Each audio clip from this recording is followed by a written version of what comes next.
bolehkah kita wakaf pada an'amta alaihim di dalam surah Al-Fatihah? Berdasarkan ilmu tajwid yang barusan kita bahas, jawabannya boleh. Itulah mengapa Syekh Abdurrahman As-Sudais ketika membaca Al-Fatihah sering beliau wakaf pada kalimat an'amta alaihim.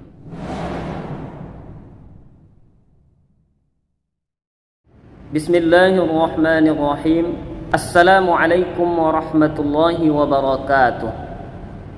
Hamdan wa syukran lillah, salatan wa salaman ala rasulillah, man la nabiyya ba'dah, amma ba'da.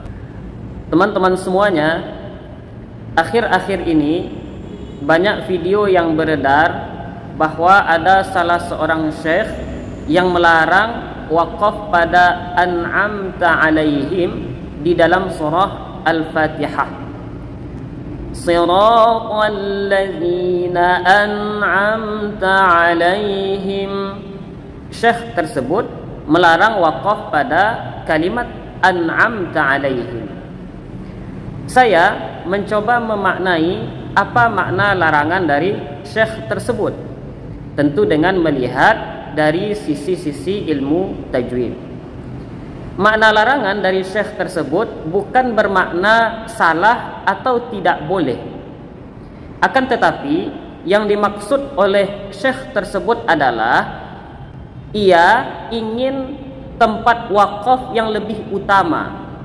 Jadi yang lebih utama memang diwasalkan.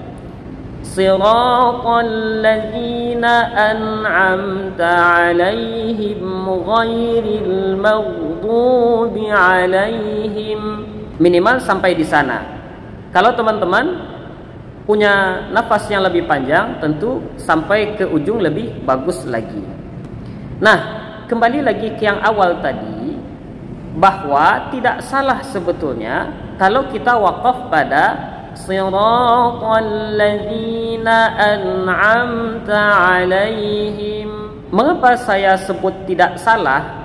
Karena ada 3 model wakaf yang dibolehkan di dalam membaca Al-Quran.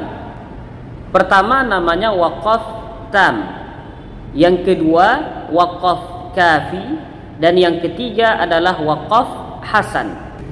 Wakaf tam adalah wakaf yang sudah sempurna lafaznya dan sudah sempurna pula maknanya.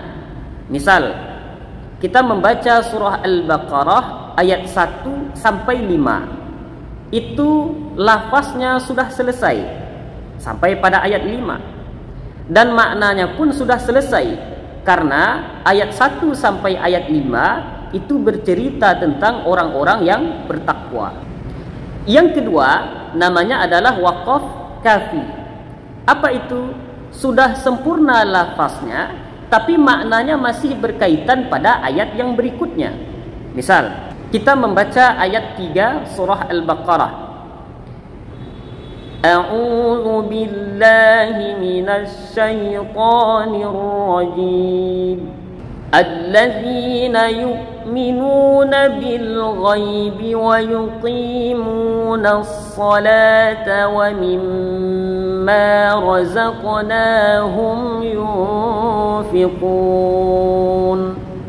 Selesai kita membaca ayat 3 itu dalam satu nafas, maka namanya waqaf kafi.